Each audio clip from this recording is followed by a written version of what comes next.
နေ့ရက်ယောက်ျားအကောင်းစားကြီးကိုအမြဲတမ်းတော်နေတက်နေကြောင်းလူတွေကိုပြဖို့စူးစမ်းနေရတာနင်မပင်ပန်းသေးဘူးလားမဟုတ်သေးဘူးမငြင်းငွေ့သေးဘူးလားဒီစီပြုံနေတော့သူမနှခမ်းတွေမဆူဆလောက်လေးအနေထားပြည့်ရင်သွားမှကိုသူ့အသေးချာစောင့်ကြည့်နေမိပဲမိဒီကနေ့အဲ့ဒီအနေထားကိုမြင်ခွင့်ရမှာမဟုတ်ဘူးများလားသူမကအပြုံးတော်မပြတ်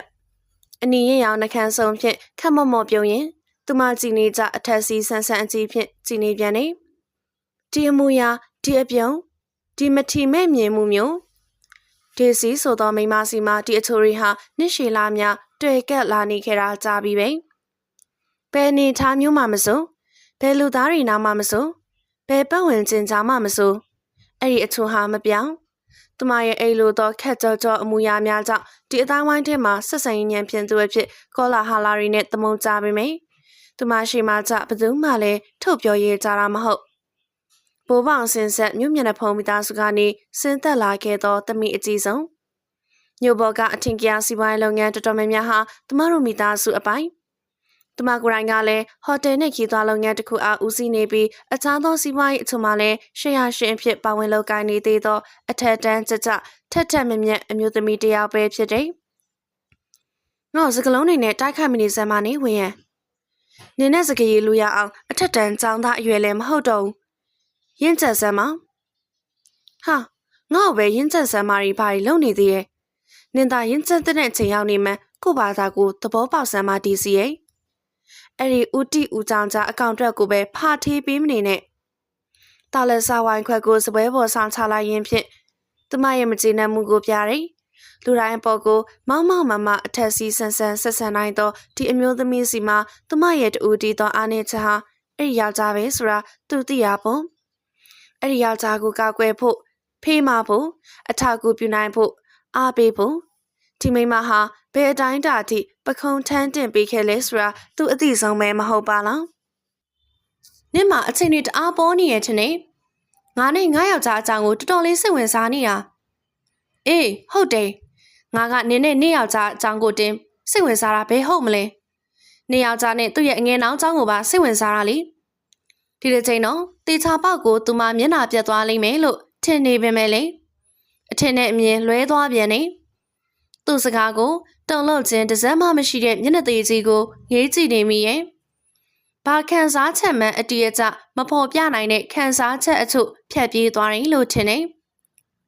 ဒီမိမဟာသူ့ယောက်ျားရဲ့ပြည့်ရွင်းနေတဲ့ခြေလမ်းတွေကိုသိနေရတာနဲ့ဘာကြောင့်ငြိမ်နေရပါလဲသူသိတော့ဒေစီဟာဒီလိုမှမဟုတ်တော့တရားယောက်ကိုလည်းအရင်မစော်ကားသလိုတူတယောက်ဤတသိတင်ချင်းကိုလည်းမခံတတ်သောအမျိုးသမီးစကားတခွန်းကိုပင်အတင်စီမခံတတ်သောဆရာရှိသူမျိုးသူမ၏မောင်းမာတင်စီသောမျက်လုံးစုံဖြင့်အကြည့်ခံရယုံတင်ကြောစင်ရသောမိန်းမမျိုးသူမရဲ့အဆွဲတွေဘယ်ရောက်သွားပါလိမ့်နင်အားလုံးကိုသိနေရဲဆိုရင်အဲ့ဒီအိမ်မှာနင်ဘာလုပ်နေရလဲဒေစီနင်ကိုဘာကအတင်းကျပ်ပိတ်လောင်ထားတာမလို့အဲ့ဒီနေရာကမထွက်နိုင်ရတာလေနင်မှာမာနမရှိရဘူးလားဒီစကားကငါပြောရမှာထင်နေနင်မှာမာနမရှိရဘူးလားဝီယန်နင်ကိုမလို့ချင်တော့လို့ပလစ်ခဲ့ပြီးငါယောက်ျားကိုလက်ထက်ခဲ့တာကိုခုထိခံပြင်းနေရလားမခံချင်လို့ငါတို့ရဲ့ပျက်စီးရပျက်စီးချောင်းကိုနင်လိုက်ရှာနေရမလား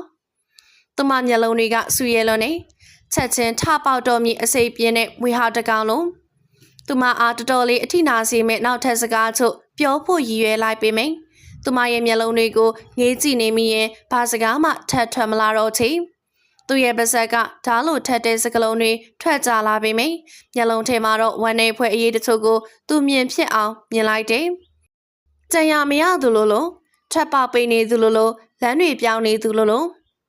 ဒီစီမှာဒီလိုစိတ်ပြတ်ဖွယ်ရမျိုးတွေလည်းရှိနေသေးတယ်လား။အမြဲတမ်းတွက်လက်နေပြီးဥဆောင်လောက်ကင်နိုင်ဆွမ်းရှိသောသူရင်းနှီးခဲ့တဲ့ဒေစီဆိုသောအမျိုးသမီးဟာအခုတော့ဒေစီအခွန်ကိုစွတ်ထားတဲ့တက်မဲ့တယောက်ပဲပြောရမလား။ဘာပဲပြောအရင်ကဒေစီနဲ့တော်တော်လေးကိုကွာဟနေခဲ့ပြီးဖြစ်တယ်။ငါအကြောင်းကိုဒီထက်ပိုစိတ်ဝင်စားနေတော့ဝေယံငါဘွားမှာငါနေသားချနေရကြပြီ။နင်းဘွားမှာနေသားချအောင်နေဖို့ပဲစူးစမ်းစမ်းပါ။အေးငါလည်းငါဘွားနဲ့ငါနေနိုင်ဖို့စူးစမ်းနေရပဲ။ဒါပေမဲ့နင်းဘွားစုပ်ပြတ်တတ်တော်မှာကိုသိနေရတဲ့ဒီတိုင်းထိုင်ကြည့်မနေနိုင်ဘူးဒီစီ။ငါ့ကိုမလို့ချင်လို့ငါထက်သားတဲ့ကောင်ယူသွားတယ်ဆိုရင်လေ ငါထက်သားတဲ့ဘဝမှာနေပြလေငါနဲ့တော့ငါထက်အစတရားမကပျော်ပြလေအခုနင်ကဘာလဲအဲ့လိုအောက်တန်းကြတန်မိုးမရှိတဲ့ကောင်ရဲ့နောက်မှာရက်ပြီးနင့်ဘဝကိုနင်ဖြက်စီနေရကိုငါဒီတိုင်းကြည့်နေမယ်ထင်လားဝေးသေးတယ်နင့်ကိုနင့်ယောက်ျားစီကနေငါရအောင်ခေါ်ထုတ်မှာနင်ကဘာမလို့လဲနင့်မှာဘာလို့ပိုင်ခွင့်နေရှိလို့ပိုင်စွန်းပိုင်နေပြောနေရလဲမောင်ကနင့်ထက်အစပေါင်းများစွာတာပြီးငါနဲ့တင့်တော်တဲ့သူငါကိုယ်တိုင်ရွေးချယ်ခဲ့တဲ့သူအရာအလုံးပြည့်စုံတဲ့အိမ်ထောင်တဲ့ဘဝဆိုတာဘယ်သူမှမရှိဘူးတရားကိုတရားဖြည့်ဆွဲလိုက်အားဖြည့်လိုက်နေပဲဖြတ်ကျော်နေရတာပဲဟုတ်လားငါမြင်မှာတော့အဲ့ဒီဖြည့်ဆွဲခြင်းအားဖြည့်ခြင်းတွေအကုန်လုံးကိုနင်တယောက်တည်းပဲတစ်ချိန်လုံးအားဆိုင်နေရမဟုတ်ဘူးလားအဲ့ဒါတော့နင်ကပျော်တယ်လို့ညားချင်းသိရလားသူမယောက်ျားဟာသူမနဲ့လက်ထပ်ပြီးသူ့တက်ကျွမ်းသည့်နယ်ပယ်မဟုတ်ပဲဆောက်လုပ်ရေးကုမ္ပဏီထောင်လိုက်တယ်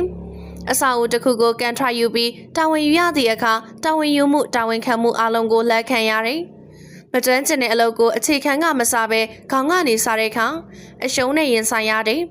အခုဆိုရင်လည်းမိုးရင်းကြီးမှာဆောက်လက်စားတိုက်တလုံးပြိုကျသွားရင်လည်းရော်ရတယ်